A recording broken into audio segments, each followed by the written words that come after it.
hasratku, rinduku memuji, memuliakan. Salam Bapak Ibu yang terkasih di dalam Tuhan kita Yesus Kristus. Natal adalah peristiwa fakta dari karya Allah untuk seluruh umat manusia, di mana Dia yang sebagai Allah sendiri datang kepada umatnya, lahir ke dalam dunia. Itulah yang kita rayakan, itulah yang kita peringati untuk saat-saat ini. Walaupun secara etimologi Natal itu diterjemahkan dari kata Christmas, dari kata Inggris Christmas, yang artinya Christ itu Kristus, Mass itu artinya misa, yang berarti adalah misa Kristus, artinya ibadah peringatan tentang kelahiran Tuhan kita Yesus Kristus. Natal adalah sesuatu yang dahsyat. Natal adalah peristiwa karya Allah yang merupakan sukacita besar bagi seluruh umat manusia, bahkan bagi seluruh dunia, bahkan bagi seluruh alam semesta. Dan kisah itu dicatat di dalam Alkitab. Kita percaya, kita amini bahwa Alkitab telah memberitahukan kita tentang kisah kelahiran Tuhan sebagaimana layaknya yang patut kita terima. Salah satu kisah yang akan saya bacakan bagi kita dan menjadi tema kita pada saat ini diambil dari Matius pasal yang pertama ayat yang ke-23. Disebutkan di situ kelahiran Yesus Kristus. Ya, perikopnya dari ayat 18 sampai ayat yang ke-25. Kita akan membahas secara khusus fokus di ayat yang ke-23. Saya akan bacakan ayatnya bagi kita. Sesungguhnya anak darah itu akan mengandung dan melahirkan seorang anak laki-laki, dan mereka akan menamakan dia Immanuel, yang berarti Allah menyertai kita. Bapak Ibu, tema pembahasan kita untuk saat ini adalah Immanuel, Allah menyertai kita. Kalau kita perhatikan dengan seksama apa yang barusan kita baca, ada satu kata yang dahsyat luar biasa. Disebutkan di situ Immanuel, yang berarti Allah beserta dengan kita. Allah menyertai kita. Ini adalah kesukaan besar. Ini adalah kesukaan yang luar biasa, yang tidak bisa ditandingi dengan kesukaan duniawi apapun. Sebab kesukaan ini adalah sukacita surgawi, sukacita ilahi, sukacita yang dipimpin oleh kekuatan dan kuasa dari Roh Kudus. Bapak Ibu mungkin belum bisa terima untuk saat ini, tetapi berdasarkan tingkat-tingkat kerohanian kita akan merasakan sukacita yang lebih dari sekedar sukacita duniawi. Sukacita surgawi itu adalah sukacita yang lebih dahsyat dari semua sukacita yang bisa kita rasakan di dunia ini. Nah, Immanuel, Allah beserta dengan kita. Ada beberapa pelajaran rohani yang sangat penting. Kata ini muncul di dalam perjanjian lama, dan dalam analisisnya no degree. Arti yang sesungguhnya adalah Allah menyertai kita. Allah ada bersama-sama dengan kita. Disinilah Allah menunjukkan cinta kasih yang dahsyat kepada kita, bahwa Dia bukan hanya melihat kita dan menunjukkan kasihnya dari surga, tetapi Ia dengan sungguh-sungguh lahir ke dalam dunia melalui seorang perawan bernama Maria. Dia datang ke dalam dunia, Dia datang kepada kita, Dia hidup bersama-sama dengan kita, Dia ada bersama kita, Dia merasakan apa yang kita rasakan, Dia juga mau belajar sama dengan kita, Dia merasakan apa yang kita rasakan, Dia merasakan sakit, lapar, haus, dan ngantuk. Itulah Allah yang kita sembah, mengasihi, mencintai kita, dan lebih-lebih Dia datang dengan misi untuk menyelamatkan, untuk memberikan kepastian keselamatan bagi kita semua, bagi setiap orang yang menerimanya, bagi setiap orang yang menerima Dia sebagai Tuhan dan Juru Selamatnya. Berdasarkan kata Immanuel ini, kita belajar banyak hal. Dan saya dapatkan 3 bagian yang bisa saya bagikan untuk kita saat ini. Yang pertama, Immanuel, Allah menyertai kita. Kata Immanuel muncul 3 kali di dalam Alkitab, 2 kali di dalam Yesaya, dan muncul 1 kali di dalam Matius Perjanjian Baru. Di dalam Yesaya muncul kata ini sebagai janji kepada Raja Ahaz ketika dia mendengar ada raja lain yang akan menyerang bangsanya. Tetapi Tuhan menguatkan hatinya, Tuhan mengirimkan pesan, jangan takut, jangan khawatir. Sebab apa? Aku menyertai engkau. Immanuel, Allah menyertai kita, Allah beserta dengan kita. Dan kemudian kata ini muncul di dalam Matius, disebut Immanuel, yang berarti Allah menyertai kita.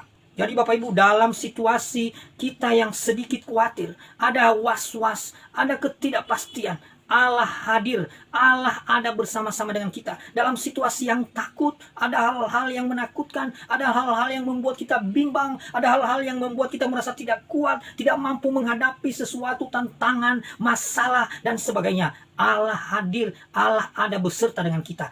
Immanuel, Allah menyertai kita. Itu yang pertama, Immanuel, Allah menyertai kita. Jadi jangan takut, jangan bimbang, jangan was-was secara berlebihan. Sebab apa? Sebab Allah menyertai kita. Inilah momentum kita mengingat janji Allah. Kita mengingat semua karya dan perbuatan Allah kepada kita. Tidak takut lagi, tidak bimbang lagi. Sebab Allah menyertai kita. Di dalam latar belakangnya, kalau kita lihat di dalam Yesaya, janji ini muncul diberikan kepada orang-orang yang merasa tertindas, yang dihina, yang tidak dianggap oleh kebanyakan orang. Mereka dianggap miskin, mereka dianggap termarginalkan, terpinggirkan, tidak layak. Namun Tuhan ada bersama-sama dengan orang-orang yang seperti ini. Justru orang-orang yang seperti ini adalah orang-orang yang dikasihi Tuhan, bahkan yang dimuliakan oleh Tuhan. Maka kita tidak perlu berkecil hati apabila keadaan ragawi manusiawi kita mengalami kemerosotan, kehidupan ekonomi kita kekurangan, tetapi Allah menghargai, mengasihi dan mencintai kita. Bahkan mungkin orang-orang yang seperti itu, lihat gembala-gembala di padang, itu orang-orang yang dimuliakan, orang-orang yang pertama mendengar berita tentang kelahiran Tuhan kita Yesus Kristus. Itulah maknanya Allah beserta dengan kita, Allah menyertai kita. Itu yang pertama, Immanuel, Allah menyertai kita. Kemudian yang kedua, Immanuel, Allah menggenapi janjinya.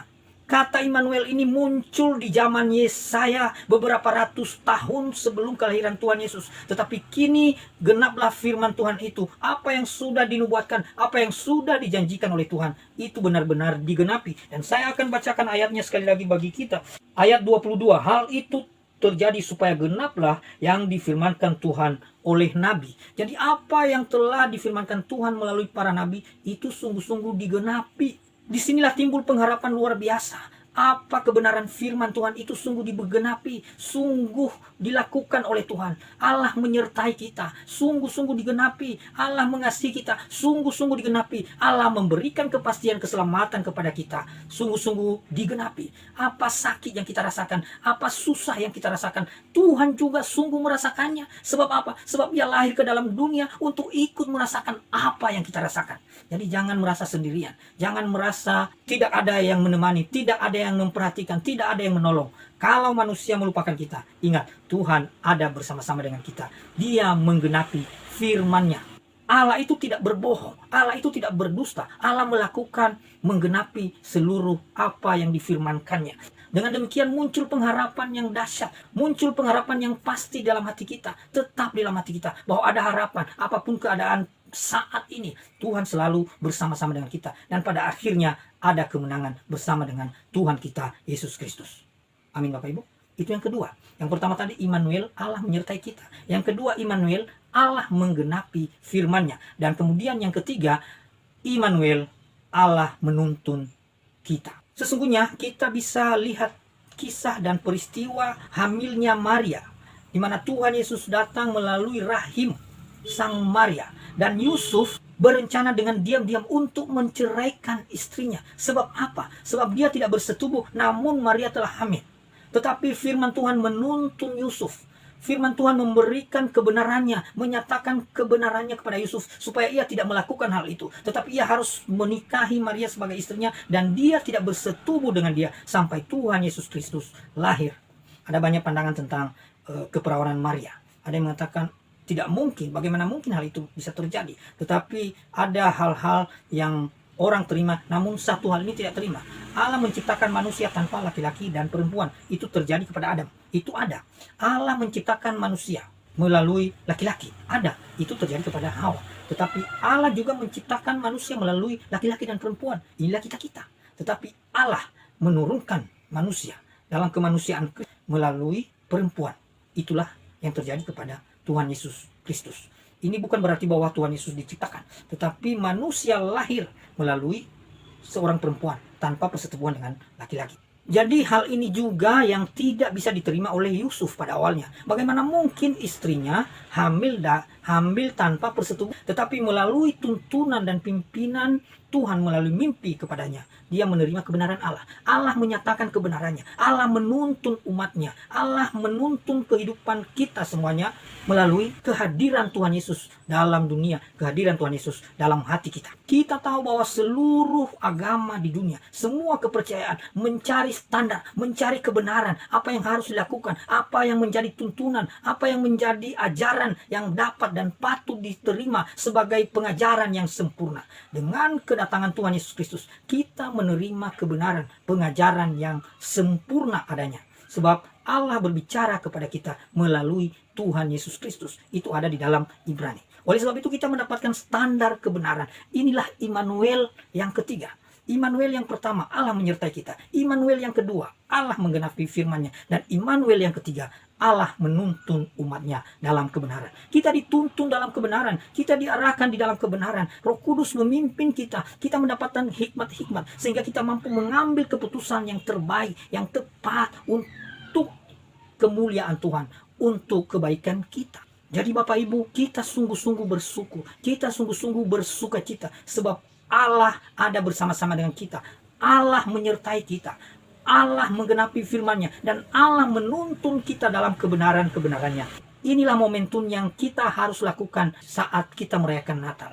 Bapak Ibu yang terkasih, ini adalah sukacita surgawi. Ini adalah berkat besar. Ini adalah kemuliaan Allah yang sungguh dahsyat. Mari kita sambut. Mari kita kesampingkan segala kekhawatiran. Hal-hal yang membuat kita was-was. Hal-hal yang membuat kita tidak bisa bergembira. Tetapi marilah kita bersukacita. Marilah kita bersukaria. Marilah kita, bahkan saya pakai istilah, berpesta. Melaksanakan perayaan-perayaan untuk menyambut, memperingati kelahiran Tuhan kita, Yesus Kristus. Ini sesuatu ekspresi sukacita kita. Ada orang yang anti dengan yang namanya perayaan atau pesta. Tetapi Tuhan Yesus Kristus melakukan hal itu. Wajar. Kita mengekspresikan sukacita kita melalui perayaan-perayaan dan pesta-pesta. Itu hal yang wajar. Walaupun pesta dan perayaan itu bukannya primer, melainkan itu adalah sekunder sebagai luapan dari sukacita yang kita lakukan.